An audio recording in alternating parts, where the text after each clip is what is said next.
सन्माननीय विचार मंचावर आसनस्थ झालेले आजच्या या कार्यक्रमाचे प्रमुख अतिथी माननीय श्री सुरेश दादा खोटरे, माननीय श्री सुधीर बापू देशमुख, प्राचार्य डॉक्टर गोपाल ढोले सर, आजच्या या व्याख्यानमालेचे संयोजक प्राध्यापक डॉक्टर राहुल सुडके सर, आपल्या महाविद्यालयाचे प्राचार्य आदरणीय चांदोरे सर, आपल्या महाविद्यालयाचे उपप्राचार्य आदरणीय सेंदनशिव सर, आमचे मित्र मेघा सर, इथं उपस्थित असलेले सर्व प्राध्यापक मित्र आणि विद्यार्थी मित्रमैत्रिणींनो, मित्रांनो, आज खरं तर माझ्यासाठी देखील खूप आनंदाचा असा दिवस आहे। खरं तर या महाविद्यालयामध्ये मी 3-4 वेळेस लेक्चर दिलेला आहे, पण आज ज्या व्यक्तीबद्दल मी या ठिकाणी मांडणी करणार आहे, ज्यांचं जीवन कार्य तुमच्या समोर मांडणार आहे, ते महाराष्ट्रातील सगळ्यात मोठ्या नेतृत्वांपैकी एक होते, जे शिक्षण महर्षी होते, जे मोठे राजकीय नेते होते, जे समाज सुधारक होते, जे कृषी क्रांतीचे प्रणेते होते, अशा एका खूप मोठ्या व्यक्तिमत्वाबद्दल की ज्यांनी लाखो लोकांना गरिबीतून कर्जातून बाहेर काढलं, अशा व्यक्तीबद्दल मी बोलणार आहे। त्यांनी जी शिक्षण संस्था स्थापन केली ती मगाशी उल्लेख झाल्याप्रमाणे महाराष्ट्रातील 2 नंबरची शिक्षण संस्था आहे। त्यांनी ज्या परिस्थितीमध्ये ती स्थापन केली त्याबद्दल मी पुढे बोलणार आहे। आणि इथं बोलताना विशेष आनंद हा होत आहे की महाराष्ट्रातील सर्वात मोठ्या शिक्षण संस्थेमध्ये मला पुन्हा त्यांच्या महाविद्यालयामध्ये बोलायची संधी मिळते, याबद्दल माझा विशेष आनंद मी व्यक्त करतो आहे। मित्रांनो, नेक्स्ट, आज आपण ज्या पंजाबराव देशमुख यांच्याबद्दल बोलणार आहोत, सुरुवातीला पहिल्या 2 स्लाइडमध्ये मुद्दामहून त्यांनी जी पदं भूषवलेली आहेत त्या पदांची तुम्हाला माहिती व्हावी म्हणून इथं या पहिल्या 2 स्लाइडमध्ये मी दिलेला आहे। सुरुवातीला त्यांचा जन्म आपण बघूयात की 27 डिसेंबर 1898 रोजी त्यांचा जन्म झालेला होता, म्हणजे हा पारतंत्र्याचा काळ आहे। हा काळ थोडा आपण लक्षात घेऊया की 1890 साली महात्मा फुले यांचं निधन झालेलं आहे। 1891 मध्ये डॉक्टर बाबासाहेब आंबेडकर यांचा जन्म होतो आहे।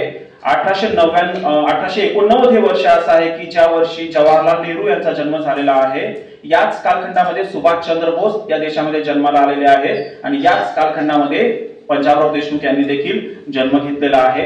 एक अमरावती जिल्ह्यातील एक अतिशय छोटं गाव, जसं आपल्या आजूबाजूला मोरचुंडी सारखं गाव आहे, आमच्याकडे जामसर सारखं गाव आहे, अशा एका छोट्या गावामध्ये त्यांचा जन्म झाला। त्यांच्या जन्मगावाचं नाव आहे पापड। एक छोटं गाव होतं आणि एक 67 वर्षांचं आयुष्य फक्त त्यांना लाभलेलं आहे। 1965 मध्ये त्यांचं निधन झालं आणि या कालावधीमध्ये त्यांनी मात्र जे काम केलेलं आहे ते काम अद्वितीय आहे, त्याला तोड नाहीये, अतिशय अविश्वसनीय। म्हणजे कालच्या लेक्चरला मी बोललो की एका खेड्यात जन्माला आलेला व्यक्ती, एका कुणब्याच्या पोटी जन्माला आलेला व्यक्ती भारताचा कृषी मंत्री होतो आणि 10 वर्ष भारताचं कृषी मंत्री पद सांभाळतो, 5 वर्ष भारताचं सहकार मंत्री पद सांभाळतो। या काळामध्ये प्रचंड मोठी शैक्षणिक क्रांती घडवून आणतो, भारताचं जे शेतीमधलं उत्पन्न आहे ते खूप मोठ्या पटीने वाढवतो। पण हा व्यक्ती एका छोट्या खेड्यामध्ये तुमच्या माझ्यासारखं बॅकग्राऊंड असलेल्या कुटुंबामध्ये, गावामध्ये जन्माला आलेला असतो। त्यांचं चरित्र इथं तुम्हाला सांगण्यामागे उद्देश या सर्व लोकांचा हाच आहे। म्हणजे आज 85व्या वर्षी आपल्यामध्ये आलेले आहेत, 70-72व्या वर्षी आपल्यामध्ये आलेले आहेत। सर स्वतः प्राचार्य त्यांचा एवढा बीजी, एवढं व्यस्त वेळापत्रकातून वेळ काढून आपल्यामध्ये उपस्थित आहेत। इकडे ढोले सर एवढे लांबून आलेले आहेत। उद्देश काय आहे? उद्देश हाच आहे की आज ग्रामीण भागामध्ये, आज आदिवासी भागामध्ये जो आपला ग्रामीण बांधव, आदिवासी बांधव शिकतो आहे, तर त्याने त्याच्या समोर एक मोठं व्हिजन ठेवायला पाहिजे। मग हे व्हिजन जर आपल्याला आपल्या समोर ठेवायचं असेल तर आपल्या समोर तसे आदर्श असायला पाहिजे, आपल्या समोर तशा प्रेरणा असायला पाहिजे।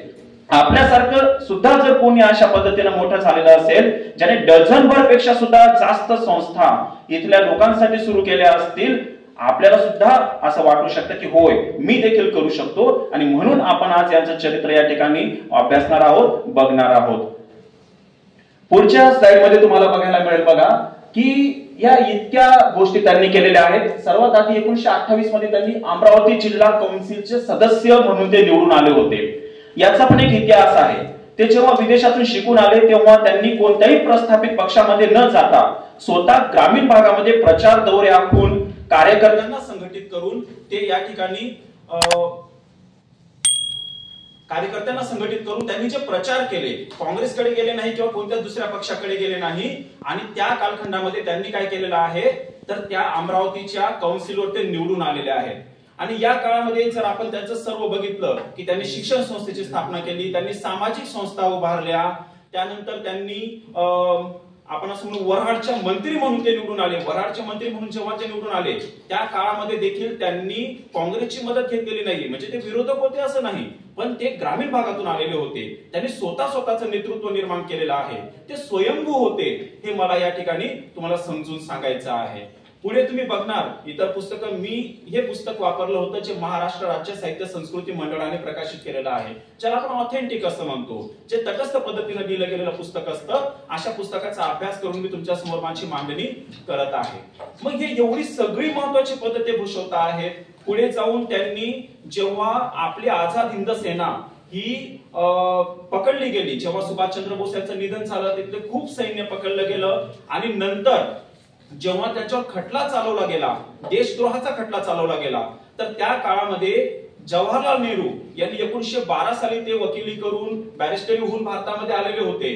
परंतु मधल्या 30-35 वर्षाच्या काळामध्ये त्यांनी वकील म्हणून काम केलं नव्हतं, कारण ते देश कार्यासाठी झगडत होते. त्यांनी त्यानंतर वकिलीचा कोट परिधान केला. त्याच पद्धतीनं त्यांच्या सोबत आपले पंजाबराव देशमुख जे आहेत त्यांनी देखील 2.5-3 वर्ष हा खटला लढवला, आणि आपल्या कित्येक सैन्यांना, हजारो सैन्याला त्यांनी त्या कैदेतून मुक्त केलं. तर हे एवढं मोठं काम त्यांनी जे पुढच्या काळामध्ये केलेलं आहे, या कामाचं जे काही पाया म्हणू आपण, तो पाया कसा रचला गेला ते मला तुम्हाला या ठिकाणी लक्षात आणून द्यायचं आहे. तर विद्यार्थी मित्रांनो, आपण मगाशीच बघितलं की त्यांचं पापळ नावाच्या एका छोट्या गावामध्ये 1898 साली जन्म झालेला होता, आणि त्यानंतर एक छोट्या गावामध्ये 3री पर्यंत शाळा होती. या गावामध्ये 3रीच्या पुढे शाळा नव्हती. त्याचं 3री पर्यंतचं शिक्षण त्या गावामध्ये झालं. त्यांचे वडील जे होते शामराव बापू, तर ते त्यांच्यावर महात्मा फुले यांच्या विचारांचा खूप मोठा प्रभाव होता. म्हणजे मी त्या काळाचा जेव्हा अभ्यास करतो सर, त्या काळामध्ये जे अनेक लोक उदयास आलेले आहेत, पुढे आलेले आहेत, मग आपले त्याच्यामध्ये कर्मवीर भाऊराव पाटील असतील, यांच्यावर देखील महात्मा फुले यांचा प्रभाव होता. म्हणून त्यांनी महाराष्ट्रातील नव्हे तर भारतातील सर्वात मोठी शिक्षण संस्था उभारली. पंजाबराव देशमुख यांच्या वडिलांवर महात्मा फुले यांचा खूप मोठा प्रभाव होता, म्हणून त्यांनी या पद्धतीने त्यांच्या मुलाला शिकवायला घेतलं. त्या कालखंडामध्ये राजर्षी शाहू महाराज यांच्यावर मोठा प्रभाव होता, म्हणून त्यांनी वेगवेगळ्या बोर्डिंग सुरू केला, शाळांना महत्व दिलं. त्या कालखंडातील सर्व जे सामाजिक क्षेत्रामध्ये काम करणारे लोक होती, त्यांच्यावर महात्मा फुले यांचा प्रभाव होता. तसाच प्रभाव हे शामराव बापू म्हणजे यांच्या वडिलांवर होता, आणि त्यांनी तेव्हाच ठरवलं होतं की आपल्याला आपल्या मुलाला शिकवायचं आहे, घडवायचं आहे. शरद पवार यांच्याबद्दल जेव्हा मी वाचत होतो लोकमानसा सांगाती या पुस्तकामध्ये, तेव्हा त्यांच्या बालपणी त्यांच्या घरी सत्यशोधक समाजातील लोकांचं येणं जाणं असायचं, आणि म्हणून त्यांच्या आईने, त्यांच्या वडिलांनी त्यांची त्या पद्धतीने जडणघडण केली, आणि म्हणून या पद्धतीने तो माणूस देखील उभा राहिलेला आहे. म्हणजे सगळ्या लोकांच्या मुळाशी जो विचार आहे, तो विचार महात्मा फुले यांचा आहे. पण 3री पर्यंत शाळेची तरतूद होती, त्याच्या पुढे शिक्षण नव्हतं. 1 वर्ष त्यांनी घरीच अभ्यास केला. नंतर मग 4थी त्यांच्या गावामध्ये सुरू करण्यात आली, आणि 4थी तिथं झाली, पण पुन्हा 5वीच्या पुढे शिक्षणाचा प्रश्न उभा राहिला. मग ते त्यांच्या नातेवाईकांकडे गेले. नातेवाईकांकडे ते 2-3 वर्ष शिकले. त्यानंतर दुसऱ्या एका नातेवाईकांकडे गेले, तिथं 7वी-8वी पर्यंत शिकले, आणि नंतर मात्र अमरावतीला त्यांच्या मित्रासोबत ते रूम घेऊन राहिले, आणि अमरावतीला मग त्यांनी मॅट्रिक पूर्ण केलं. या काळामध्ये त्यांच्या विद्यार्थी जीवनाचा पाया रचला गेला. या कालखंडामध्ये त्यांनी खूप वाचन केलं. एक दांडगी अशी स्मरणशक्ती त्यांच्याकडे होती. एक पाठी असं त्यांचं व्यक्तिमत्व होतं. एक पाठी म्हणजे एकदा जरी वाचलं तरी त्यांच्या लक्षात राहायचं, या पद्धतीनं त्यांचं ते सर्व होतं. आणि या कालखंडामध्ये ते एक शिष्यवृत्तीची परीक्षा देखील उत्तीर्ण झाले होते.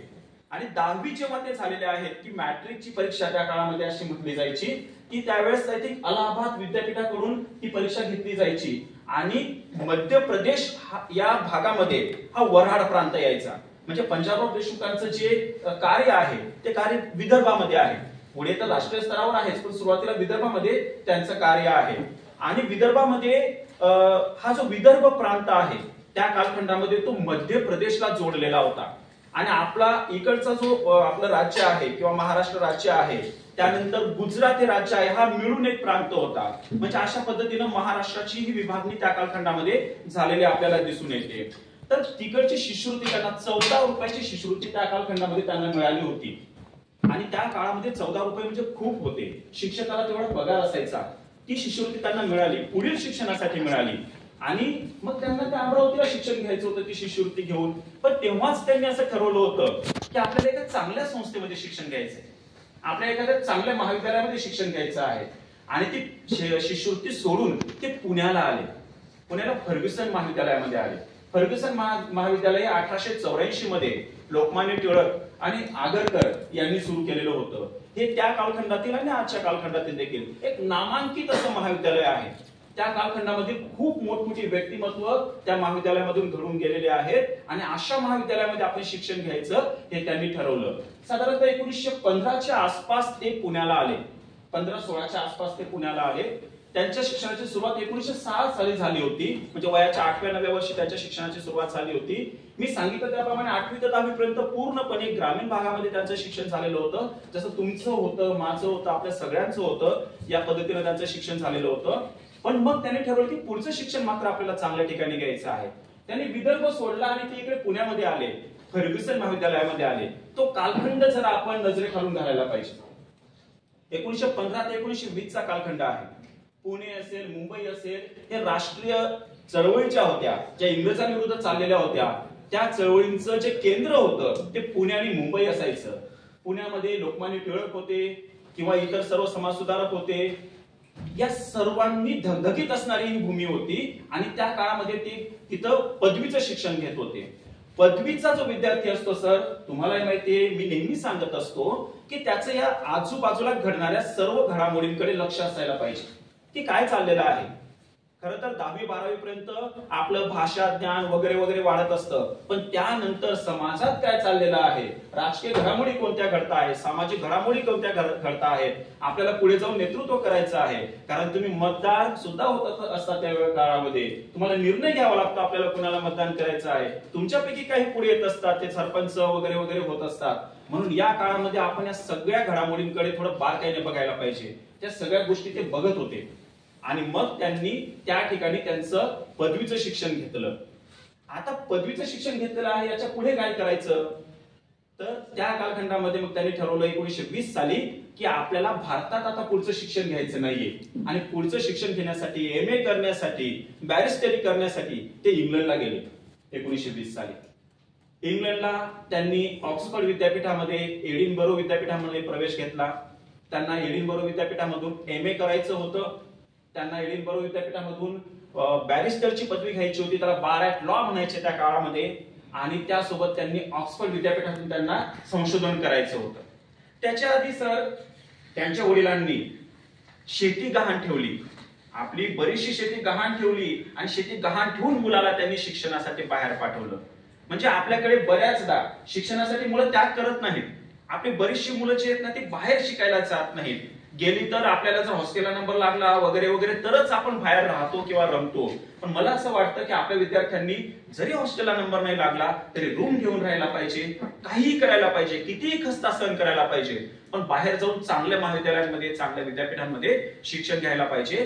कारण हा आपल्या जीवनाचा पाया असतो. पाया जेवढा मजबूत असेल, आपली जेवढी बौद्धिक प्रगती झालेली असेल, आपल्यामध्ये जेवढी विचार करण्याची क्षमता निर्माण झालेली असेल, आपलं जेवढं सामाजिक आकलन वाढलेलं असेल, तेवढं पुढे आपण काहीतरी चांगलं करू शकतो. आणि हा तोच कालखंड असतो ज्या कालखंडामध्ये तुम्ही आहात, ज्या कालखंडामध्ये पंजाबराव देशमुख होते. मग अशा पद्धतीनं ते विदेशात गेले, इंग्लंडला गेले. तर आर्थिक टंचाई होती, पैशांची चणचण होती. मग अशा वेळेस ना खूप साऱ्या शिष्यवृत्ती असतात. जसं तुम्हाला मी HPCL किंवा मग BPCL वगैरे या माध्यमातून शिष्यवृत्ती मिळवून देतो. तुम्हाला महाडीबीटीची शिष्यवृत्ती मिळत असते. त्या कालखंडामध्ये अशा शिष्यवृत्ती नव्हत्या. काही राजरोग शिष्यवृत्ती द्यायचे, काही संस्थानिक शिष्यवृत्ती द्यायचे. ही जागतिक दर्जाची एक शिष्यवृत्ती होती. आणि ते संस्कृत या विषयामध्ये जो तज्ञ असेल, ती परीक्षा पास झाल्यानंतर जो पहिला दुसरा येत असेल त्यांनाच फक्त ही शिष्यवृत्ती दिली जायची आणि त्याची परीक्षा व्हायची. मग त्या कालखंडामध्ये त्यांनी इंग्लंडमध्ये ती परीक्षा द्यायचं ठरवलं. 7-8 महिने रात्रंदिवस त्यांनी अभ्यास केला सर त्या परीक्षेचा. आणि त्या परीक्षेमध्ये ते उत्तीर्ण झाले. त्यांनी ती शिष्यवृत्ती मिळवली. मी तुम्हाला त्या शिष्यवृत्तीची किंमत सांगायला पाहिजे. 1920-21 साली ती शिष्यवृत्ती 1500 रुपयांची होती. 1500 रुपयांची. आणि इथंच मी थोडी तुलना करायला पाहिजे की भारताला जेव्हा स्वातंत्र्य मिळालं ना तेव्हा सोने 88 रुपये तोळे होतं. म्हणजे 10 ग्राम सोनं 88 रुपयात मिळायचं, आता 80,000 रुपयामध्ये मिळतं. मी थोडासा हिशोब केला. मला नेहमीच हिशोब करायची सवय आहे सर, कारण माझ्या विद्यार्थी दशेमध्ये माझ्या वडिलांनी कर्ज काढून शिक्षण केलं माझं. म्हणजे मी जेव्हा नोकरी लागलो मी सांगायला हरकत की 15-16 लाख रुपये कर्ज फेडलं. नाही सांगायला पाहिजे. त्यामुळे आकडेवारी करायची एवढी सवय आहे सर मला. म्हणजे काही आलं ना मी पटकन आकडेवारी करून मोकळा होतो. म्हणजे लाडकी बहीण आली ना मी लगेच हिशोब करतो. इतके किती नोकऱ्या, पटकन आकडेवारी करून मोकळा होतो. मग मी आकडेवारी केली सर, हिशोब केला. मी माझ्या असं लक्षात आलं 24 लाख रुपये व्हॅल्युएशन होता आजच्या पैशांचं. ही शिष्यवृत्ती त्यांनी त्या काळामध्ये मिळवली. पुढे उल्लेख येणारच आहे, एका शेतकऱ्याकडे 100 एकर जमीन होती आणि ती 100 एकर जमीन त्याने 300 रुपयामध्ये गहाण ठेवलेली होती आणि यांना मिळाली 1500 रुपयाची शिष्यवृत्ती. आणि अशा पद्धतीने शिष्यवृत्ती घेऊन मग त्यांनी शिक्षण पूर्ण करायला सुरुवात केली. या 5 ते 6 वर्षाच्या कालखंडामध्ये त्यांनी ऑक्सफर्ड विद्यापीठातून डी.लिट ही पदवी घेतली. संशोधन म्हणतात त्याला, म्हणजे त्यांना डॉक्टरेट अवॉर्ड मिळाली. त्यासाठी त्यांनी वैदिक वाङ्मयातील धर्माचा उगम आणि विकास हा प्रबंध लिहिला होता. त्याच कालखंडामध्ये त्यांनी बाराट लॉ पूर्ण केलं, जे त्यांनी एडिनबरो विद्यापीठामधून पूर्ण केलं. त्याच कालखंडामध्ये ते एम.ए. संस्कृत झाले, ते देखील एडिनबरो विद्यापीठातून.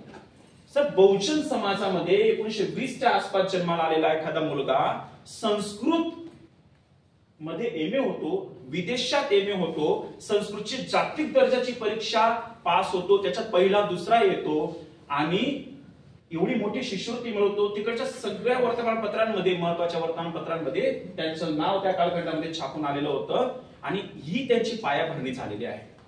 दुसरी अजून एक गोष्ट, ज्या पद्धतीनं पुण्यामध्ये अनेक घडामोडी घडत होत्या त्याच पद्धतीने 1920 ते 1925-26 मध्ये युरोपामध्ये सुद्धा खूप साऱ्या घडामोडी घडत होत्या आणि त्या कालखंडामध्ये हे उच्च शिक्षण घेत होते. पुन्हा सांगतो, उच्च शिक्षण म्हणजे फक्त परीक्षा पास होणं नव्हे, उच्च शिक्षण म्हणजे फक्त डिग्री मिळवणं नव्हे, उच्च शिक्षण म्हणजे डोळे उघडे ठेवून जगाकडे पाहणं आणि त्या जगाचं आकलन करणं.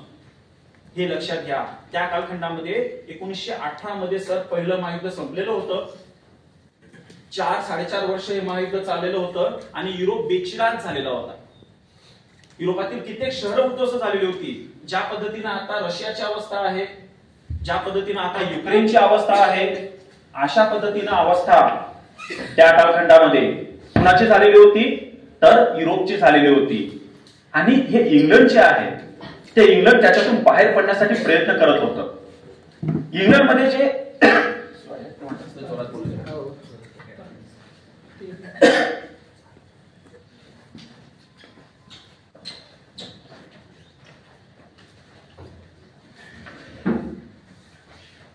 इंग्लंडमध्ये त्या कालखंडामध्ये जे लोक होते ते देश उभा करण्यासाठी प्रयत्न करत होते, कारण तो देश उद्ध्वस्त झालेला होता.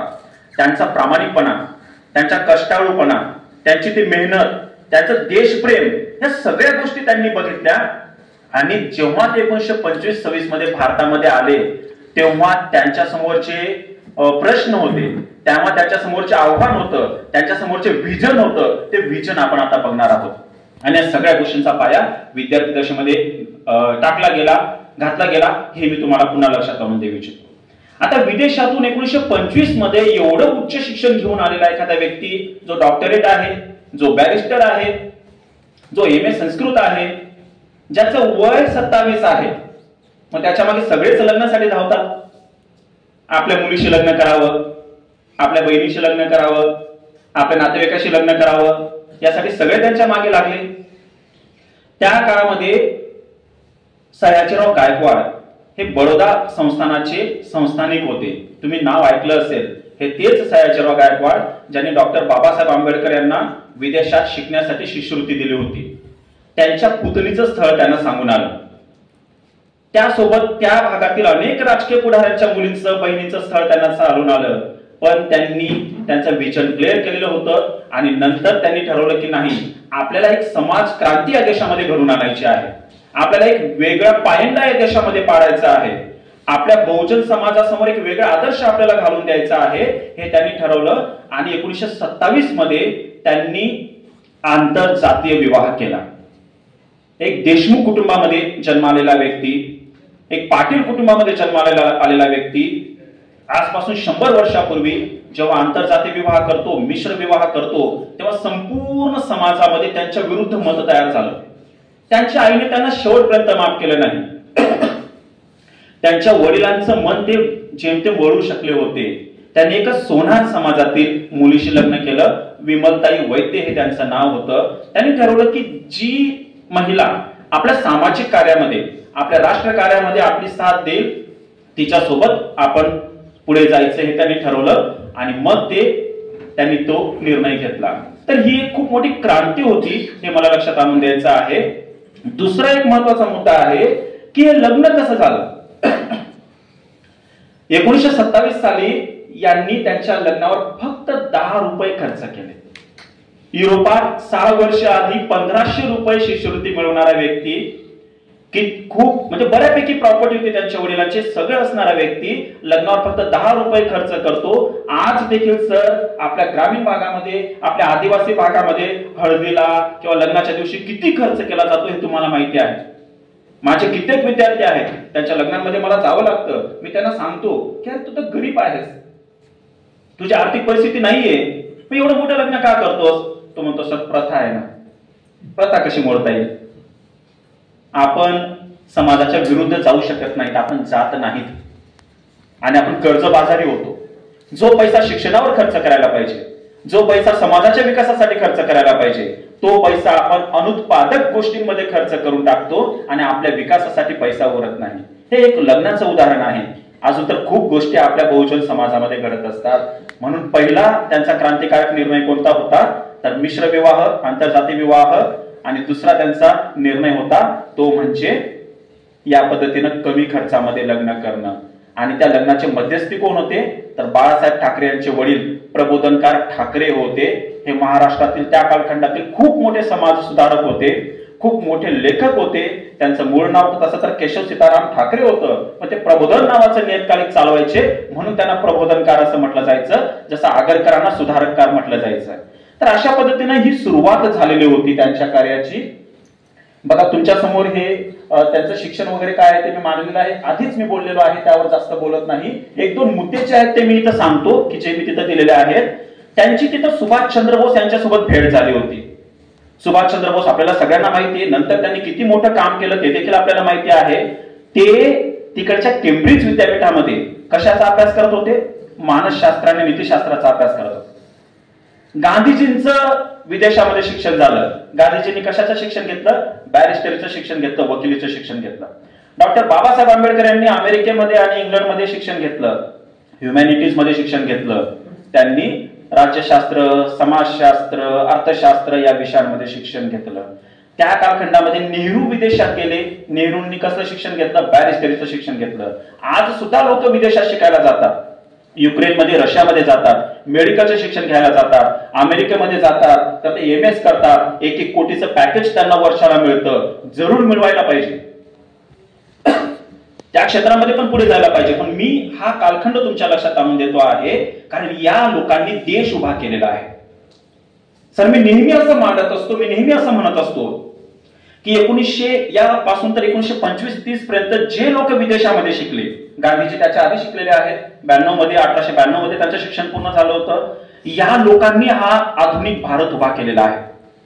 हा देश घडवण्यामध्ये, शिक्षण तळागाळापर्यंत पोहोचवण्यामध्ये, या देशातील गोरगरिबांना मुख्य प्रवाहामध्ये आणण्यासाठी या लोकांनी पूर्ण जीवन जे आहे ते खर्ची घातलेलं आहे. आणि हे विदेशामध्ये शिकलेले होते.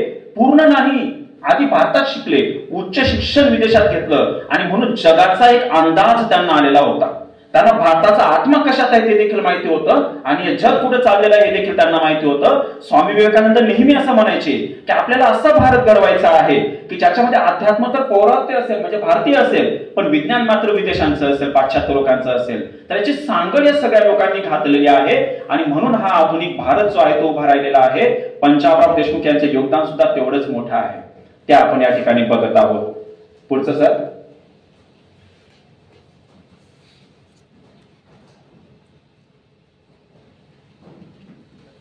ठीक आहे, काही अडचण नाही.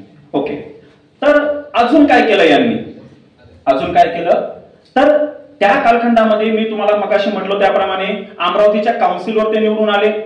त्यानंतर ते वऱ्हाड प्रांतामध्ये मंत्री म्हणून निवडून आले आणि त्या कालखंडामध्ये त्यांच्याकडे शिक्षण, अर्थ हे खातं होतं. आता या राजकीय पदाचा फायदा त्यांनी कसा केला मी ते तुम्हाला लक्षात आणून देऊ इच्छितो.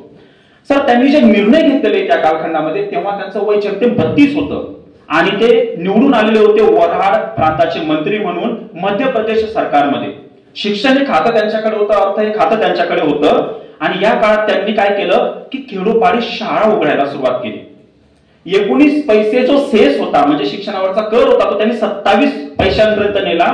म्हणजे त्यांनी त्याच्यामध्ये निम्म्याने वाढ केली आणि त्यांनी ग्रामीण भागामध्ये शाळा कशा सुरू करता येतील, फिरती वाचनालय कशी सुरू करता येतील, ग्रामीण भागातील मुलांना शिष्यवृत्ती कशा देता येतील, त्यांना मोफत शिक्षण कसं देता येईल यासाठी त्यांनी त्यांच्या राजकीय पदाचा फायदा करून घेतला. तसे कायदे त्यांनी त्या मध्य प्रदेश सरकारमध्ये तशी बिल पास करून घेतली. त्यांनी त्या कालखंडामध्ये जो निर्णय घेतलेला आहे की 11 वर्षापर्यंतच्या मुलांना त्यांनी शिक्षण मोफत केलं आणि सक्तीचं केलं. हे खूप मोठी गोष्ट आहे. म्हणजे तुम्ही आणि आम्ही इथपर्यंत का पोहोचलो, कदाचित त्या कालखंडामध्ये त्यांनी सुरुवात केली म्हणून पोहोचलो. शिक्षण सक्तीचं, मोफत. दुसरी गोष्ट त्यांनी काय केलं, अजून एक क्रांतिकारक निर्णय आहे सर तो की खासगी शाळांमध्ये महिला शिक्षकांना नेमलं जायचं. खासगी शाळांमध्ये, पण सरकारी शाळांमध्ये सरकारी पातळीवर महिला शिक्षकांची नेमणूक व्हायची नाही. त्यांनी बिल पास केलं आणि महिला शिक्षकांची नेमणूक करायला सुरुवात केली. म्हणून शाळांमध्ये जिकडे तिकडे महिलांना शिक्षिका म्हणून नोकरी मिळायला सुरुवात झाली आणि विद्यार्थ्यांना घडवण्यामध्ये शासकीय पातळीवर महिलांचा देखील हातभार त्या ठिकाणी लागायला सुरुवात झाली. त्यांनी हे जे सगळं काम केलं होतं सर, त्यामुळे असं झालेलं आहे की त्यांच्या अखत्यारीमध्ये जो भाग यायचा तिथं साक्षरतेचं प्रमाण एवढं वाढलं की त्या कालखंडामध्ये संपूर्ण भारतामध्ये शिक्षणाच्या बाबतीमध्ये त्यांच्या त्या भागाचा दुसरा क्रमांक होता. पहिला क्रमांक केरळचा होता आणि तसं प्रमाणपत्र देखील त्यांना मिळालं होतं. म्हणजे या 32, 33, 34 वर्षाच्या व्यक्तीने या पद्धतीनं पुढे शिवाजी शिक्षण संस्था सुरू करायच्या आधी, शिवाजी शिक्षण संस्था 1932 मध्ये सुरू झालेली आहे, त्याच्या आधीची गोष्ट मी तुम्हाला सांगतो आहे. त्यांनी या पद्धतीने शिक्षण अतिशय छोट्या छोट्या खेड्यापर्यंत कसं पोहोचेल यासाठी प्रयत्न केला. कोणी असं म्हणता कामा नये की पंजाबराव आमच्या गावामध्ये, आमच्या पाड्यामध्ये शाळा नाहीये. कोणी म्हटलं की लगेच तिथे शाळा सुरू केली जायची आणि त्यामुळे जिकडे तिकडे शिकलेले विद्यार्थी, शिकलेल्या मुली दिसायला लागल्या आणि म्हणून पूर्ण भारतामध्ये त्यांच्या त्या भागाचा दुसरा क्रमांक आला होता. हे सगळ्यात मोठं कार्य त्यांनी केलं. दुसरं त्यांनी काय केलं तर पुढे जाऊ. दुसरं त्यांनी काय केलं, एक अतिशय महत्वाची गोष्ट आहे की हे शिक्षण घेणारी मुलं कुणाची होती? ही शिक्षण घेणारी मुलं जी आहे ना ती शेतकऱ्यांची होती, गोरगरिबांची होती आणि शेतकरी प्रचंड कर्जबाजारी होता. आज सुद्धा सर्वात जास्त आत्महत्या हे विदर्भामध्ये होतात आणि विदर्भ हा तिथं पाणी पुरवठ्याची एवढ्या योजना नाहीये, त्या कालखंडामध्ये देखील नव्हत्या. तर त्या काळात त्यांनी असं केलं की कर्ज लवाद नावाचा एक कायदा त्यांनी पास केला. हा कायदा असा होता, मी सांगतोय जर ऐकून घ्या, तिथं काय आता हे सगळं आहे, ठीक आहे. कर्ज लवाद हा कायदा असा आहे की त्या कालखंडामध्ये 1928 साली, तुम्हाला कदाचित थोडं जनरल नॉलेज असेल तर, जागतिक महामंदी आली होती.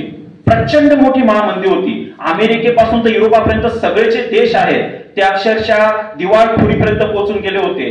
कंपन्यांमधला माल अक्षरशः समुद्रामध्ये बुडून टाकावा लागत होता आणि त्या काळामध्ये 250 रुपये खंडीने विकला जाणारा कापूस 25 रुपयापर्यंत, 20 रुपयापर्यंत आलेला होता आणि आधीच कर्जबाजारी असलेला शेतकरी अक्षरशः देशोधडीला लागला होता. मग या लोकांना कर्जबाजारीपणातून बाहेर कसं काढायचं? कारण त्या काळामध्ये बँका नव्हत्या, त्या काळामध्ये तशा पतपेढ्या नव्हत्या, शेतकऱ्यांना कर्ज देण्यासाठी सरकारी पातळीवर अशा कोणत्याही योजना नव्हत्या. मग त्यांनी मध्य प्रदेश सरकारमध्ये एक बिल पास केलं. त्या बिलाचं नाव आहे कर्ज लवाद बिल विधेयक. त्याच्यामध्ये त्यांनी एक मंडळ स्थापन केलं. त्या मंडळामध्ये शेतकरी पण आणि सावकार पण, शेतकऱ्यांना कर्ज देणारे कोण असायचे? सावकार असायचे. तर ते तिथं दाद मागू शकतील. मात्र याच्यामध्ये शेतकऱ्यांना झुकतं माफ मिळेल यासारखा त्यांनी प्रयत्न केला.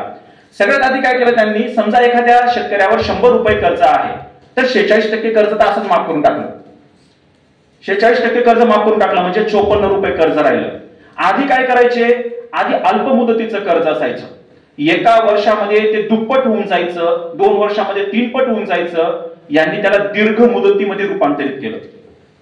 दीर्घ मुदतीमध्ये, म्हणजे 10 वर्ष 15 वर्ष, आणि मग ते अशा हप्ते आखून दिले आणि त्यामुळे प्रत्येक शेतकरी टप्प्याटप्प्याने ते कर्ज फेडू शकला आणि विदर्भातील चक्क 90% शेतकरी हे त्याच्या शेती जप्तीपासून वाचले.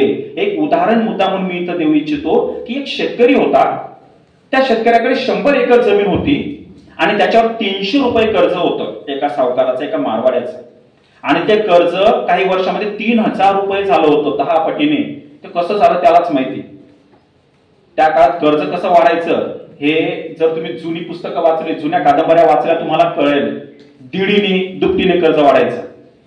मी मगाशी उल्लेख केला की आम्ही पण कर्जबाजारी होतो आणि तेव्हा मी काही कविता लिहायचो सर. त्यामध्ये माझ्या 4 ओळी अशा होत्या एका कवितेतल्या, हमें तो ब्याज ने लूटा, हमें तो ब्याज ने लूटा, मुद्दल में कहा दम था. मुद्दल थोडं होतं. हमें तो ब्याज ने लूटा, मुद्दल में कहा दम था, हम कर्जबाजारी तब हुए जब हमारा उत्पन्न कम था.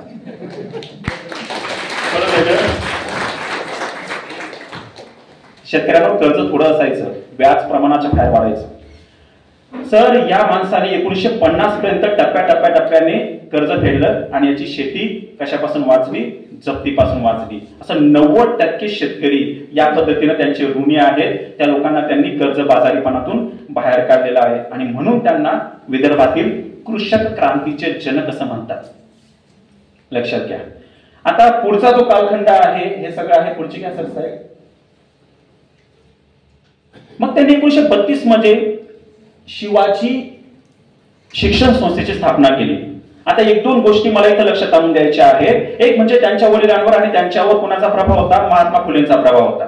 त्याने आंतरजातीय लग्न का केलं? महात्मा फुलेंचा प्रभाव आहे. लग्नामध्ये त्यांनी खर्चात बचत का केली? महात्मा फुलेंचा प्रभाव आहे. त्यांनी शिक्षण संस्थेची स्थापना कोणाच्या नावाने केली? छत्रपती शिवाजी महाराजांच्या नावाने केली. म्हणजे हा व्यक्ती पूर्णपणे महापुरुषांच्या विचारांचं अनुकरण करतो आहे. जसं त्या कालखंडामध्ये शिवाजी महाराजांनी सर्व जातीपातीतील लोकांना मुख्य प्रवाहामध्ये आणलं, त्यांच्या हातामध्ये तलवार दिली. जे नांगर उचलायचे त्यांच्या हातामध्ये तलवार दिली, त्यांना अधिकार नव्हता. तुम्ही जर महाराष्ट्राचा इतिहास बघितला, भारताचा इतिहास बघितला तर बहुजन समाजातील व्यक्तीला संपत्ती संचयाचा अधिकार नव्हता, त्याला शिक्षण घेण्याचा अधिकार नव्हता, त्याला शस्त्र धारण करायचा अधिकार नव्हता. सगळ्यात आधी शिवाजी महाराजांनी बहुजन समाजाच्या व्यक्तीच्या हातामध्ये तलवार दिली आणि यांनी आधुनिक काळामध्ये शिक्षणाची तलवार दिली. ते म्हणायचे की आताच्या काळामध्ये तलवार उपयुक्त नाहीये, आताच्या काळामध्ये पेन आणि पेन्सिल महत्वाची आहे आणि म्हणून त्यांनी शिक्षण संस्था सुरू केल्या. ही शिक्षण संस्था सुरू करताना त्यांनी पैसा नव्हता. ते जेव्हा भारतामध्ये आले शिक्षण संस्था त्याच्यावर 37,000 रुपये कर्ज होतं. एखाद्याने कर्ज फेडण्यासाठी अनेक गोष्टी केल्या असत्या, परंतु त्यांनी या पद्धतीने सामाजिक शैक्षणिक कामाला सुरुवात केली. मग त्यांनी अनेक लोकांकडे वर्गणी दान स्वरूपामध्ये मागायला सुरुवात केली. जोळी फिरून त्या कालखंडामध्ये लोकांनी पैसा जमा केलेला आहे. तुमची जी संस्था आहे रयत शिक्षण संस्था, हिची सुरुवात पण अशीच झालेली आहे. मी गोखले एज्युकेशन सोसायटीमध्ये शिकवतो. गोखले एज्युकेशन सोसायटी ही देखील खूप मोठी संस्था आहे. आमची सोसायटीची सुरुवात पण अशीच झालेली आहे. आमचे टी.ए. कुलकर्णी पूर्ण नाशिक जिल्ह्यामध्ये झोळी घेऊन फिरायचे, लोक पैसे आणि धान्य टाकायचे, त्याच्यावर या संस्था सुरू झालेल्या आहेत. त्या कालखंडामध्ये सर जो निजाम होता त्या निजामाने आपल्या शिक्षण संस्थेसाठी, शिवाजी शिक्षण संस्थेसाठी 2.5 लाख रुपये देणगी दिली होती. त्या काळामध्ये पंढरीनाथ पाटील नावाचे एक व्यक्ती होते, त्यांनी 1 लाख रुपये देणगी दिली होती. मित्रांनो आज ही रक्कम कोट्यवधी रुपयामध्ये असेल. तसेच दातृत्व आपल्या शरद पवार साहेबांकडे आहे. मला कालच माहिती झालं, आजच माहिती झालं की शरद पवार साहेबांनी आपल्या शिवाजी शिक्षण संस्थेसाठी आता मागच्या 1-2 वर्षापूर्वी 1 कोटी रुपये देणगी दिली आणि शिवाजी शिक्षण संस्थेने त्याच्यामध्ये थोडीशी रक्कम टाकली आणि त्याच्यातून ते आता आदर्श महिला शेतकऱ्यांना दरवर्षी 1 लाख रुपयाचं पारितोषिक देत आहेत. तर जे व्यक्ती शिक्षणावर पैसा खर्च करतात, जे व्यक्ती लोकांच्या कल्याणासाठी पैसा खर्च करतात, ते खऱ्या अर्थाने समाजाला पुढे नेत असतात असं मला म्हणायचं आहे. यांनी राजकारण केलं पण ते तुमच्या माझ्यासाठी केलं. तर अशा पद्धतीने ही शिक्षण संस्था यांनी या ठिकाणी स्थापन केली. आज त्या संस्थेची 350 पेक्षा जास्त शाखा आहेत, युनिट आहेत. जसं आपलं 700 पेक्षा जास्त आहेत त्या पद्धतीनं. त्याच्यामध्ये सगळ्या प्रकारचे आहेत. मग आर्ट्स आहे, कॉमर्स आहे, सायन्स आहे, कृषी आहे, तंत्रज्ञान आहे, वैद्यकीय आहे. पंजाबराव देशमुख विद्यापीठ, त्यांचं नावच एका विद्यापीठाला आहे, कृषी विद्यापीठाला. एवढं मोठं नाव त्यांचं आहे. त्यांनी लोक विद्यापीठाची स्थापना 1950 साली केली होती आणि या लोक विद्यापीठातच पुढे रूपांतर कशामध्ये झालेलं आहे तर आपल्या आता यशवंतराव चव्हाण महाराष्ट्र मुक्त विद्यापीठामध्ये झालेला आहे। ही देखील एक वेगळी कल्पना आहे की जे नियमितपणे महाविद्यालयामध्ये जाऊ शकत नाहीत, जे नियमित शिक्षण घेऊ शकत नाहीत, ज्यांना कुटुंबाला पुढे न्यायचं असतं, ज्यांच्यावर कुटुंबाचा बोजा असतो म्हणून ते नियमित जाऊ शकत नाहीत, तर त्यांना सुद्धा शिक्षण घेता यावं म्हणून ही यशवंतराव चव्हाण महाराष्ट्र मुक्त विद्यापीठ अलीकडे उभं राहिले। पण त्याची सुरुवात मात्र आपल्या पंजाबराव देशमुख यांनी भाऊसाहेबांनी केली होती, हे मला इथं लक्षात आणून द्यायचं आहे। पुढे घ्या सर। इथे एक अतिशय महत्वाचा अजून मुद्दा आहे, मागे घ्या। तो मुद्दा असा आहे की आज सुद्धा भारतातील मंदिरांमध्ये कोट्यवधी रुपये दान केले जातात, अक्षरशः अब्जावधी रुपयाची संपत्ती आज देवळांमध्ये आहे। ही काय आताची परिस्थिती नाहीये, ही तेव्हा देखील होती। तेव्हा त्यांनी मध्य प्रदेश सरकारमध्ये मंत्री असताना 1930-31 साली वयाच्या 33व्या-32व्या वर्षी एक बिल आणण्याचा प्रयत्न केला होता आणि ते बिल होतं देवस्थान संपत्ती बिल। याचा उद्देश असा होता की जी संपत्ती मंदिरांमध्ये आहे तर ती सरकारने ताब्यात घ्यावी आणि त्याचा उपयोग त्यांनी कशासाठी करावा, शिक्षणाच्या प्रचार प्रसारासाठी, रुग्णालये सुरू करण्यासाठी त्यांनी त्याचा उपयोग करावा असं त्यांचं म्हणणं होतं। आणि नुसतं म्हणणं नव्हतं, त्यांनी बिल सुद्धा आणलं होतं, परंतु ते बिल मंजूर होऊ शकलं नाही, आतापर्यंत मंजूर होऊ शकलेलं नाही। 100 वर्षापूर्वी 94 वर्षापूर्वी त्यांनी ती कन्सेप्ट मांडली होती आणि बिल सुद्धा आणलं होतं। या सर्व देवस्थानांमध्ये त्यांनी देवस्थान हा शब्द वापरला होता, हिंदू देवस्थान संपत्ती बिल म्हणून। या सर्व देवस्थानांमध्ये जी संपत्ती आहे ती कुणाची असते, ती तुमची माझी असते। मग ते आपल्यासाठी कामात यायला पाहिजे, त्याच्यावर विशिष्ट वर्गाचं वर्चस्व नको राहायला पाहिजे, हा त्यांचा उद्देश होता। त्यांनी लग्न केलं तेव्हा सुद्धा मध्यस्थी कुणी असायला नको, कारण महात्मा फुले नेहमी म्हणायचे की त्याच्यामध्ये आपल्यामध्ये किंवा कोणत्याही लग्नामध्ये मध्यस्थी कुणी नको असायला पाहिजे, म्हणून त्यांनी तो निर्णय घेतला। म्हणजे पूर्णपणे फुल्यांचं काम ते पुढे नेत आहेत। आणि या ठिकाणी जर हे बिल मंजूर झालं असतं तर कदाचित एवढी सगळी संपत्ती जी आहे ती सरकारच्या ताब्यात गेली असती, त्याचा योग्य विनिमय जो आहे तो झाला असता, आज ती पडून राहिली नसती, तिचा गैरवापर झाला नसता आणि अजून बऱ्याच गोष्टी झाल्या नसत्या जर आपण आपल्या लोकनायकांचं, जे आपल्यातून पुढे गेलेले होते, ज्यांना खऱ्या अर्थाने आपल्या कल्याणाची चिंता होती, त्यांचं आपण ऐकलं असतं तर। पण बहुजन समाजाचं एक दुर्दैव आहे सर, त्यांनी सुद्धा बोलून दाखवलेलं आहे। या सगळ्या गोष्टींमुळे त्यांच्यावर टीका व्हायला लागली। ती टीका अशी होती सर की हा व्यक्ती देवस्थानांच्या विरुद्ध आहे, हा व्यक्ती, याला धर्म आवडत नाही वगैरे वगैरे। तेव्हा अतिशय खेदाने त्यांना असं म्हणावं लागलं होतं की बहुजन समाजातील जे लोक आहेत ते त्यांनाच आपला शत्रू समजतात की जे त्यांच्या विकासासाठी झटत असतात। हे पंजाबराव देशमुखांचं वाक्य आहे। प्रबोधनकार ठाकरे सुद्धा हेच म्हणायचे। जर तुम्ही त्यांचा जो एक लेख आहे देवांवर, असंच काही मंदिराची देवळाची हा असा काहीतरी एक लेख आहे, त्यामध्ये पण तेच म्हणतात की सगळ्या ठिकाणचे जे काही चांगल्या चांगल्या मूर्ती आहेत ना, एका ठिकाणी त्याचं कायमस्वरूपी प्रदर्शन भरवा आणि ती संपत्ती मात्र शाळा, महाविद्यालये, प्रयोगशाळा आणि रुग्णालयांसाठी सर्व त्या इमारती वापरा, ते सुद्धा म्हणायचे। हे सुद्धा वेगळं काही म्हणत नव्हते, कारण या लोकांना आपल्या कल्याणाची काळजी होती, आपल्या कल्याणाची चिंता होती। आता पुढे जेव्हा आपण जातो, शिक्षण संस्था स्थापन केलेली आहे, या शिक्षण संस्थेसाठी ज्या पद्धतीने आपल्या संस्थेमध्ये आपल्या ताईंनी स्वतःचं मंगळसूत्र जे गहाण ठेवलं होतं, वाटतं ना, विकायला दिलं होतं का गहाण ठेवलं होतं, त्याच पद्धतीनं पंजाबराव देशमुख यांनी स्वतःचा बंगला गहाण ठेवला होता। इतरांनी जरी मदत केली तरी शिक्षण संस्था अशा उभ्या राहत नसतात, एवढं सोपं काम नाहीये।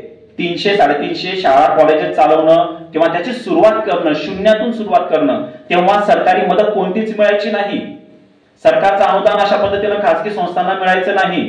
मगाशी सरांशी आमचं डिस्कशन होत होतं, चांदोरे सरांशी, आणि त्यांनी खूप छान मुद्दा मांडला, म्हणजे चर्चेत आला, आम्ही नेहमी त्याच्यावर विचार करतो की महाराष्ट्रामध्येच या पद्धतीच्या शिक्षण संस्था आहेत 100 वर्षापूर्वी स्थापन झालेल्या। तुम्ही जर मध्य प्रदेशमध्ये गेलात, तुम्ही जर इकडे छत्तीसगडमध्ये गेलात, तुम्ही जर इकडे गुजरातमध्ये गेलात, तर 100 वर्षापूर्वी तिकडे अशा पद्धतीनं शिक्षण संस्था स्थापन झालेल्या नाहीयेत। तिकडे सरकारी शिक्षण संस्था आहेत, पण त्या अलीकडच्या कालखंडातील आहेत, त्यामुळे आपल्या इतक्या शिक्षणाचा प्रचार आणि प्रसार तिकडे झालेला नाहीये। पण या लोकांनी त्याला प्रायोरिटी दिली, प्राधान्य दिलं। मग ते आपले कर्मवीर भाऊराव पाटील असतील, त्यांच्या महात्मा फुले असतील, राजर्षी शाहू महाराज असतील किंवा आपले पंजाबराव देशमुख असतील, प्राधान्य कशाला द्यायचं? म्हणजे तुमचं आणि माझं वय आहे. समजा तुम्ही आता पदवीचं शिक्षण घेत आहात, तुम्ही एक 18 ते 21-22 वर्षाच्या वयातले आहात. या काळामध्ये कशाला प्राधान्य द्यायचं, ते शिक्षण संपल्यानंतर कशाला प्राधान्य द्यायचं. आयुष्यामध्ये काही क्रम ठरलेले असतात, अनेक गोष्टी करायच्या असतात. पण आता काय करायचं, तर आता मला असं वाटतं की तुम्ही अतिशय पूर्ण वेळ विद्यार्थी म्हणून काम करायला पाहिजे. विद्यार्थ्यांचे जे अनेक गुणधर्म आहेत त्यामध्ये गृहत्याग म्हणून आहे. यांनी 9वी-10वी मध्येच अमरावतीला गेले होते कारण तिथं शिक्षणाची सोय नव्हती. पुढे पुण्याला गेले, अमरावती ते पुणे अंतर तुम्ही जरा स्वतः सर्च करा आणि त्याच्या पलीकडे जाऊन ते कुठे गेले, विदेशात गेले. म्हणजे एक कुणब्याचा पोरगा एका खेड्यात जन्माला येतो, अमरावती, पुणे, इंग्लंड असं शिक्षण घेतो आणि पुन्हा याच मातीमध्ये येऊन काम करतो. या सगळ्या लोकांनी जर त्याची बॅरिस्टरी केली असती ना तर ते भारतातील सर्वात श्रीमंत व्यक्ती राहिले असते, किंबहुना काही होतेच. म्हणजे जवाहरलाल नेहरू जेव्हा भारताला स्वातंत्र्य मिळालं 200 कोटीची प्रॉपर्टी होती, 196 कोटी प्रॉपर्टी त्यांनी देशाला दान केलेली आहे. आजच्या पिढीला माहिती नसतं. जवाहरलाल नेहरूंना शिवाय देणं खूप सोपं असतं.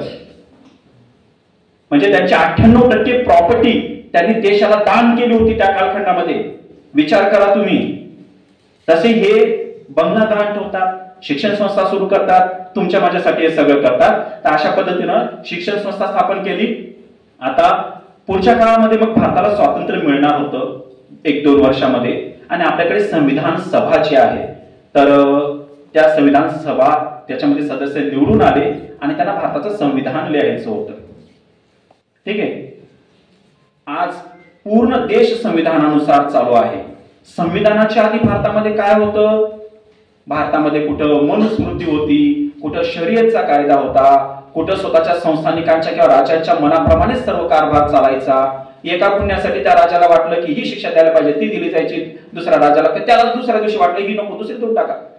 त्याला वाटलं की हातीच्या पाय देऊन टाकायचे, त्याला दुसऱ्या दिवशी वाटलं की सेम गुन्ह्यासाठी त्याला कडेलोट देऊन टाकायचे. काहीही नियम नव्हते, नियमावली नव्हती.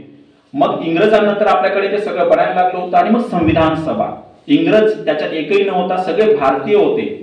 भारतातील लोकांना भारतासाठी एक संविधान, एक नियमावली बनवायची होती. त्यामध्ये 370च्या आसपास सदस्य होते, त्यापैकी एक पंजाबराव देशमुख होते. आणि मसुदा समितीचे अध्यक्ष कोण होते, डॉक्टर बाबासाहेब आंबेडकर होते. आणि या डिबेटमध्ये जवळपास 2.5 वर्ष संविधान निर्मितीचं काम चाललं. या डिबेटमध्ये 300 पेक्षा जास्त डिबेटमध्ये पंजाबराव देशमुख यांनी सहभाग घेतलेला होता. त्यांनी असे करेक्शन सुचवले की जे करेक्शन आपल्या देशाच्या ग्रामीण भागातील खेड्यातील लोकांसाठी खूप गरजेचे होते. मी मगाशी वाचत होतो की शेतकरी याचं म्हणजे त्याची व्याख्या कशी करायची, कामगाराची व्याख्या कशी करायची, आरक्षण कुणाला द्यायचं, SC ST यांना आरक्षण त्यांनी सगळ्यांनी देण्याचा निर्णय घेतला. पण ओबीसी वर्ग त्याच्यात येऊ शकेल का यासाठी ते प्रयत्न करत होते. मराठा समाजासाठी त्यांनी काय केलं ते मी पुढे सांगणार आहे. पण या काळामध्ये संविधान निर्मितीमध्ये पूर्ण लक्ष त्यांनी घातलं. त्यांनी एकही डिबेट चुकवली नाही आणि प्रत्येक गोष्ट बारकाईने जिथं त्यांना वाटायचं तिथं ते बाबासाहेब आंबेडकरांना किंवा इतरांना सुचवायचे. किंवा इतरांनी जर बाबासाहेबांचा चांगला मुद्दा फोडला तर त्यांच्या विरुद्ध उभे राहायचे, त्यांना सांगायचे की ते सांगतायत ते बरोबर आहे, ते कसं बरोबर आहे ते पटवून द्यायचे. याचे खूप सारे खंड उपलब्ध आहेत. बाबासाहेबांनी त्यांच्या समारोपाच्या भाषणामध्ये त्यांचे आभार मानले होते की जर पंजाबराव देशमुख माझ्या पाठीशी उभे राहिले नसते तर ज्या प्रकारचं संविधान मी आज निर्माण करू शकलो, लिहू शकलो, तसं मी लिहू शकलो नसतो. तर हे योगदान आहे. म्हणजे आंदोलनांच्या माध्यमातून बदल होतात का, तर त्याच्यानेही बदल होतात. पण संवैधानिक मार्गाने जे बदल होतात ते कायमस्वरूपी असतात. आज देखील आपल्या लोकांना संवैधानिक मार्गाने बदल करण्याची जी टेक्निक आहे ती माहिती नाहीये. ती या लोकांनी केली, शिक्षण संस्थाच्या माध्यमातून केली आणि संविधानाच्या माध्यमातून देखील केली. आणि मग त्या कालखंडामध्ये 1952 हे साल उजाडलं आणि भारतातील पहिल्या निवडणुका झाल्या. या पहिल्या निवडणुकांमध्ये पंजाबराव देशमुख हे खासदार म्हणून निवडून आले आणि त्यांनी स्वतः काही मागणी केली नाही. आता मंत्रिपदासाठी काय काय चाललेलं आहे तुम्ही जर बातम्या वाचत असणार तुम्हाला कळत असेल. मंत्रिपद नाही मिळालं म्हणून किती आकांड तांडव होतो, आदरापट होते. यांनी काही मागितलं नाही, पण स्वतः जवाहरलाल नेहरू यांनी त्यांना फोन केला आणि त्यांना सांगितलं की तुम्हाला कृषी मंत्री व्हायचं आहे. एक लक्षात घ्या, भारत जेव्हा स्वतंत्र झाला तेव्हा देशाच्या तिजोरीमध्ये सगळ्यात जास्त जे कॉन्ट्रीब्युशन होतं, योगदान होतं, जो हिस्सा होता तो शेती क्षेत्राचा होता. कारण त्या कालखंडामध्ये उद्योग व्यवसाय तेवढे नव्हते, ते नंतर उभे केले या लोकांनी. म्हणून सगळ्यात जास्त पैसा हा शेतीतून यायचा आणि हे अतिशय महत्वाचं खातं पुण्याकडे सोपवायचं. गांधीजी नेहमी म्हणायचे की या देशाचा कृषी मंत्री एक शेतकऱ्याचा मुलगा व्हायला पाहिजे. आणि जवाहरलाल नेहरू हे गांधीजींचे अनुयायी होते. जरी त्यांच्या अनेक विचारांमध्ये वेगळेपणा असता, म्हणजे गांधीजी हे ग्रामोद्योगाला महत्व द्यायचे तर नेहरू हे औद्योगिक क्रांतीला महत्व द्यायचे. पण गांधीजींचे जे स्वप्न होते ते पूर्ण करण्यासाठी ते प्रयत्न करत होते. मग त्यांनी विचार केला की कोण हे पद सांभाळणार. त्यांच्या लक्षात आलं की हाच व्यक्ती हे पद सांभाळू शकतो आणि त्यांना कृषी मंत्री बनवलं. सलग 10 वर्ष ते भारताचे कृषी मंत्री होते. ह्या 10 वर्षामध्ये त्यांनी भारताच्या धान्याच्या उत्पादनामध्ये खूप मोठी क्रांती घडवून आणली. त्यांनी जापानी पद्धतीनं भारतामध्ये तांदूळ उत्पादनाला सुरुवात केली. त्याच्या आधी तुम्हाला कदाचित माहिती असेल की भारताला दुसऱ्या देशांमधून धान्य आयात करावं लागायचं. भारतामध्ये प्रचंड गरिबी होती, उपासमारीने लोक मरायची. आज देखील तुम्ही गुगलवर शोधलं तर तुम्हाला सांगाडे झालेले बसून मेलेले लोक सापडतील. तुम्हाला असे फोटोज बघायला मिळतील. इतकी वाईट अवस्था या देशामध्ये होती. म्हणजे त्या कालखंडामध्ये सगळ्यात जास्त मृत्यूचं प्रमाण कशामुळे होतं? एक साथीच्या आजारांमुळे, त्याच्यापेक्षा जास्त उपासमारीमुळे लोक मरायची. म्हणून या देशासमोर अन्न निर्माण करणं, धान्याचं हे वाढवणं ते खूप मोठं चॅलेंज होतं. आणि ते चॅलेंज जे आहे ते कोणी स्वीकारलं? त्या आपल्या पंजाबराव देशमुख यांनी स्वीकारलं. आणि 10 वर्षामध्ये अन्नधान्याच्या क्षेत्रामध्ये भारताला खूप पुढे नेऊन ठेवलं. जपानने त्याची दखल घेतली, जगाने त्याची दखल घेतली. आणि एकदा जेव्हा जपानमध्ये अशी परिषद भरली होती, त्या परिषदेमध्ये त्यांनी पंजाबराव देशमुख यांना निमंत्रित केलं आणि पंजाबराव देशमुख यांनी त्या ठिकाणी भाषण केलं, जगाला मार्गदर्शन केलं. त्या दरम्यान भारतामध्ये एक खूप मोठं कृषी प्रदर्शन भरलं होतं. ते सर काल म्हणाले, मला नेमके दिवस माहिती नाही पण सरांनी कदाचित कुठं वाचलं असेल, 90 दिवस ते कृषी प्रदर्शन चाललं होतं. या कृषी प्रदर्शनामध्ये अमेरिकेचे जे काही राष्ट्राध्यक्ष होते, आयझेनहॉवर म्हणून, ते देखील आले होते. रशियाचे जे राष्ट्राध्यक्ष होते, क्रुश्चेव म्हणून, ते देखील त्याच्यामध्ये आले होते. अनेक देशांचे राष्ट्राध्यक्ष आणि प्रमुख लोक त्या जागतिक कृषी प्रदर्शनामध्ये आलेले होते. नुकताच स्वतंत्र झालेला देश पहिल्या 5-7 वर्षांमध्ये एवढ्या मोठ्या प्रमाणामध्ये कृषी प्रदर्शन भरवतो. त्या कालखंडामध्ये यांच्या एवढं मोठं प्रदर्शन कोणत्याही क्षेत्रामध्ये बाकी कुणीही भरवलेलं नव्हतं. म्हणजे या पद्धतीनं नेतृत्व त्यांनी केलेलं आहे. आणि जर तुम्ही आता त्या पहिल्या 2 स्लाइड बघितल्या, बॅक गेल्यानंतर तुम्ही बघू शकता सर, मग त्यांनी अजून कोणकोणत्या संस्था स्थापन केल्या ते तुम्हाला बघायला मिळेल. आणि या सगळ्याचं जो बॅकग्राऊंड आहे, ते बॅकग्राऊंड म्हणजे काय आहे? ते म्हणजे सर खूप मागे जातात तुम्ही, ते मुद्दाम कारण ते काही लक्षात राहण्यासारख्या गोष्टी नसतात, ते काय पाठ होऊ शकत नाही. एक सेकंड सर, एक सेकंड प्लीज. हा, विजन काय असतं हे पण पाठ होण्यासारखं नाही, म्हणून मी ती स्लाइड तयार केली होती. आपण जेव्हा शिक्षण घेतो तर आपलं विजन काय असतं? आपलं विजन असतं नोकरी मिळवणं, आपलं विजन असतं व्यवसाय. आपल्या काही जणांचं तर मग 12वी मध्येच विजन ठरतं लग्न करणं. खूप जण 12वी मध्येच फिक्स करून ठेवतात, BA पण पूर्ण करत नाही किंवा BSc पण पूर्ण करत नाही. ठीक आहे, प्रत्येकाचं विजन असतं, पण एक मोठं विजन दाखवण्याचा प्रयत्न करतो आहे. जेव्हा ते विदेशातून शिकून आले सर, त्याचं विजन काय होतं? त्यांनी 1925 मध्ये फार्मर्स 14 पॉइंट्स लिहून ठेवले होते. कितव्या वर्षी? 27व्या वर्षी, वयाच्या 27व्या वर्षी. आता मी एवढं जे त्यांच्याबद्दल सांगितलं ते केलं की नाही त्यांनी? तुम्ही स्वतः बघा. काय होतं? पहिलं, शेतकऱ्यांच्या मुलांना मोफत शिक्षण दिलं की नाही? दिलं. दुसरं, शासकीय संस्थांमध्ये व नोकरी त्यांच्यासाठी 80% जागा राखून ठेवणं. सर शहरामध्ये काय होतं त्या कालखंडामध्ये, अमरावती वगैरे मध्ये, की जे मेरिट मध्ये विद्यार्थी यायचे त्यांना वसतिगृह उपलब्ध करून द्यायचे, त्यांना प्रवेश उपलब्ध करून दिला जायचा. अरे पण आपला ग्रामीण भागाचा व्यक्ती की ज्याला काही बॅकग्राऊंडच नाहीये, त्याच्यासाठी एकही जागा राखीव नव्हती सर. त्यामुळे गोर गरीब मुलांना संधीच मिळायची नाही. संधी नाही मिळाली, गुणवत्ता कशी वाढणार? तेव्हा त्यांच्याही गोष्ट लक्षात आली आणि त्यांनी कायदे काढले, कायदे तयार केले की गोर गरिबांच्या मुलांना, खेड्यातून आलेल्या मुलांना राखीव जागा राहतील. त्या जागेवर शहरातील मग तो किती मेरिटधारी असो त्याला तिथं संधी दिली जाणार नाही. म्हणजे अशा पद्धतीनं अमरावतीच्या अनेक मेडिकल कॉलेजेसमध्ये, इतर कॉलेजेसमध्ये सर गोरगरिबांच्या खेड्यातल्या मुलांना प्रवेश मिळू शकला. मेरिटमध्ये डायरेक्ट कोणी खेळातून येत नाही, आणि पहिले संधी द्यायला मेरिट वाढेल ना त्याचं. आणि म्हणून त्यांनी या पद्धतीनं 25 सालीच त्यांचं व्हिजन फिक्स केलं होतं. जसं शिवाजी महाराजांनी वयाच्या 14व्या वर्षीच ठरवलं होतं की मला स्वराज्य निर्माण करायचं आहे, तसं यांचं हे व्हिजन होतं. त्यामध्ये शेतकऱ्यावरील कर्जाचा बोजा नाहीसा करणे, 90% शेतकऱ्यांचा कर्जाचा बोजा त्यांनी नाहीसा केला. विशिष्ट उत्पन्नाची वगैरे अट न ठेवता प्रत्येक प्रौढाला मतदानाचा अधिकार मिळायलाच हवा. तुम्हाला कदाचित माहिती नसेल, तुम्ही आताच्या पिढीतले आहात, तुम्हाला तर 2014च्या आधीचा भारत पण माहिती नाहीये. तोही माहिती करून घ्या, 14 नंतरचा पण माहिती करून घ्या, सगळं माहिती करून घ्या, कारण प्रत्येक गोष्ट महत्वाची आहे. तर 1947 पर्यंत सगळ्यांना मतदानाचा अधिकार नव्हता. एक विशिष्ट उत्पन्न ज्या व्यक्तीचं असेल त्यांनाच फक्त मतदानाचा अधिकार होता. ही गोष्ट ध्यानात घ्या. 1925 साली त्यांनी राजकीय पक्ष स्थापन केला आणि मग या पद्धतीने त्यांनी त्यांचं घोषणापत्र केलं का? नाही. स्वतःसाठी मला काय करायचं आहे, आणि तेव्हा त्यांनी 25 साली ठरवलं की प्रत्येकाला मतदानाचा अधिकार मिळेल, प्रौढ मताधिकार प्रत्येकाला देईल, अशा पद्धतीने त्यांनी तेव्हा ठरवलं.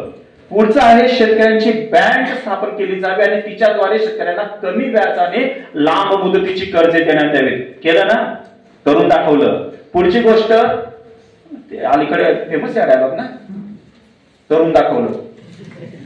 यांनी खऱ्या अर्थाने करून दाखवलं. देवस्थानच्या मालमत्तेचा उपयोग शिक्षणासाठी व रुग्णालय उघडण्यासाठी बिल आणलं होतं, विधेयक आणलं होतं, पास होऊ दिलं नाही. पास झालं असतं तर तो कायदा पण त्यांनी करून आणला असता. कर्ज लवाद कायदा केलाच ना मुक्त करण्यासाठी. पुढचं लष्करी शिक्षण सक्तीचे केले जावे, आजपर्यंत नाही केलं गेलं. जर लष्करी शिक्षण सक्तीचं केलं असतं, 1 वर्ष जरी आपण ट्रेनिंग घेतली असते प्रत्येकाने, 1 वर्षाने काय आपल्या करिअरमध्ये फार फरक पडत नाही, पण त्या शिक्षणाचा प्रत्येकाला खूप फायदा झाला असता. आधीचे हे लोक राष्ट्र सेवा दलामध्ये घडलेले आहेत. आपण तर कोणत्याच सेवा दलात घडत नाही, आपण वेगळ्याच संघटनांमध्ये घडतो. राष्ट्र सेवा दल तुम्हाला माहिती आहे का? राष्ट्र सेवा दल ही संस्था किंवा ही संघटना साने गुरुजींनी स्थापन केली होती.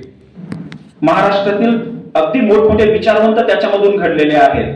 हमीद दलवाई असतील, यती फडके असतील, निळू फुले असतील, श्रीराम लागू असतील, मोठ्या सुकन्या कुलकर्णी असतील, आणि यासारखी मोठी माणसं. ही खूप मोठी पिढी आहे. तर लष्करी शिक्षण, जमिनीची समान वाटणी आणि सरकारी अधिकारी व वकील वगैरेच्या संपत्तीची योग्य तऱ्हेने मोजतात, आज पण होत नाही. सरकारी अधिकाऱ्यांकडे इतकी संपत्ती असते कोणीच मोजत नाही, आणि वकिलांकडे पण किती संपत्ती असते कोणी मोजत नाही. काही वकील असे एका तारखेला उभे राहायचे 2-2, 3-3 लाख रुपये घेतात, पण ते ब्लॅक मनी असतो, कुठंच कायदेशीरित्या ते येत नाही, आणि म्हणून त्याला टॅक्स पण बसत नाही. तर एवढं व्हिजन त्यांनी 1925 साली स्वतःसमोर ठेवलं होतं आणि पुढे ते करून दाखवलं. आता बॅक शेवटच्या 2 स्लाइड बघा सर, पहिल्या 2 स्लाइड फक्त, म्हणजे संपेल आपलं. बॅक बॅक बॅक बॅक सगळे झाले. मागे सर, मागे घ्या. शिक्षणाचे मागे नाही झालंय, सगळं झालंय, फक्त त्यांना तो 2 स्लाइड दाखवायचे. तर बॅक घ्या, बॅक फास्ट, संपलं. बॅक घ्या सर, फास्ट. हा, भूषवलेली पद्धत सर, भूषवलेली पद्धत. हा, मध्य प्रदेश सरकारमध्ये शिक्षण, कृषी, सहकार, लोककर्म खात्याचे मंत्री, Amravati central cooperative bank limited या बँकेवर वर्चस्व मिळवलं. शिवाजी शिक्षण संस्था आहे, आझादीतला आहे. 3 वेळा ते खासदार म्हणून निवडून आले होते. 10 वर्ष ते कृषी मंत्री होते. आता पुढची, मागची नाही, पुढची शेवटची स्लाइड आहे. हा, कारण हे सगळं पाठ होत नाही. मी नेहमी म्हणतो की 1 डझनपेक्षा जास्त संस्था त्यांनी उभ्या केल्या. एका शेतकऱ्याच्या मुलाने उभ्या केल्या. संस्था उभं करणं सोपं नसतं, संस्था चालवणं सोपं नसतं, आणि हे काम त्यांनी करून दाखवलं. हे तुम्हाला जनरल नॉलेजमध्ये, स्पर्धा परीक्षांमध्ये सुद्धा कामात येऊ शकतं. हे तुम्ही जरा नजर फिरवा, तुम्हाला कळेल. मग ह्या लोकांनी देश उभा नाही केला तर कोणी देश उभा केलाय मग? बरोबर आहे की नाही? मग त्याच्यामध्ये कृषी यंत्र सामग्रीचा संघटनेचे संस्थापक असतील, कृषी शास्त्र संस्थेचे संस्थापक असतील, आंतरराष्ट्रीय ग्रामीण युवक परिषदेचे असतील, लंडन मध्ये छत्रपती शिवाजी एज्युकेशन ट्रस्टची स्थापना त्यांनी केली, त्यानंतर तांदूळ परिषदेचे अध्यक्ष असतील, मधुमक्षिका पालन संघटनेची स्थापना केली असेल, संस्थापक अध्यक्ष असतील, अखिल भारतीय अविकसित समाज संघटनेचे संस्थापक असतील, अध्यक्ष असतील, अखिल भारतीय प्राथमिक शिक्षक संघाचे नागपूर अधिवेशनाचे अध्यक्ष असतील. एवढ्या संस्था त्यांनी स्थापन केल्या आणि त्या चालवल्या. म्हणून तर तुमच्या माझ्या जीवनामध्ये म्हणजे ती कळच्या, जसं आपण रयत शिक्षण संस्थेतून पुढे आलो तसं त्या तो पूर्ण भाग पुढे आला. नंतर कृषी मंत्री असताना राष्ट्रीय स्तरावर आंतरराष्ट्रीय स्तरावर काम केलं. तर अशा पद्धतीनं आपल्या पंजाबराव देशमुख यांनी संपूर्ण भारताच्या विकासासाठी कृषी खातं जे होतं ते तोलून धरलं. कुणी कायदे तयार केले, कायदे मंडळामध्ये पण होते. शिक्षण त्यांनी गोरगरिबांपर्यंत पोहोचवलं. अशा सगळ्या क्षेत्रांमध्ये काम केलं. आणि एक गोष्ट जर त्यांची ऐकली असती तेव्हाच्या लोकांनी, तर आज जे लाखोच्या संख्येने आंदोलनं होत आहेत ते झाली नसती. जेव्हा राज्यघटना निर्माण होत होती तेव्हा ते म्हणाले होते की मराठा ही जात नाहीये, मराठा ही जात नाहीये. कारण आपल्या याच्यामध्ये पण आहे, राष्ट्रगीतामध्ये पंजाब सिंध मराठा, मराठा ही जाती, मराठा बटालियन आहे. मराठा बटालियन म्हणजे फक्त मराठा जातीचे लोक नसतात, तर महाराष्ट्रातील लोक. मराठा ही जात नाहीये. त्यांनी तेव्हा म्हटलं की तुम्ही कुणबी लिहायला सुरुवात करा, मराठा कुणबी. विदर्भातील लोकांनी ऐकलं, खानदेशातील लोकांनी ऐकलं. विदर्भातील खानदेशातील जे मराठा होते त्यांनी दाखल्यावर कुणबी लावायला सुरुवात केली. म्हणून ते नंतरच्या काळामध्ये ओबीसी मध्ये गणले गेले. आणि आमचे जे बांधव आहेत की जे पश्चिम महाराष्ट्रातील असतील, ते मराठवाड्यातील असतील, त्यांना त्यावेळेस त्या गोष्टीचं महत्व कळालं नाही. पंजाबराव देशमुख यांची दूरदृष्टी आपल्याला त्याच्यातून लक्षात येते. तर असा अतिशय दूरदृष्टीचा, विज्ञानवादी, समाज क्रांतीचा प्रणेता, भारतातील कृषी क्षेत्राला पुढे नेणारा व्यक्ती, महापुरुषांचा विचार प्रत्यक्ष आचरणामध्ये आणि समाजामध्ये रुजवणारा व्यक्ती आपल्या महाराष्ट्रामध्ये, आपल्या भारतामध्ये होऊन गेलेला आहे. यांनीच आपल्याला पुढे नेलेला आहे. त्यांचं कार्य या ठिकाणी सांगण्याची संधी मला या ठिकाणी उपलब्ध करून दिली. त्याबद्दल मी शिवाजी शिक्षण संस्थेचे सर्व पदाधिकारी यांचा आभारी आहे. त्याच पद्धतीनं आपल्या महाविद्यालयाचे प्राचार्य आदरणीय चांदोरे सर यांनी देखील मला या ठिकाणी संधी दिली आणि ते स्वतः उपस्थित राहिले. त्याबद्दल त्यांचाही मी आभारी आहे. आणि तुम्ही मला एवढा वेळ सहन केलं त्याबद्दल तुमचा देखील मी खूप खूप आभारी आहे. धन्यवाद.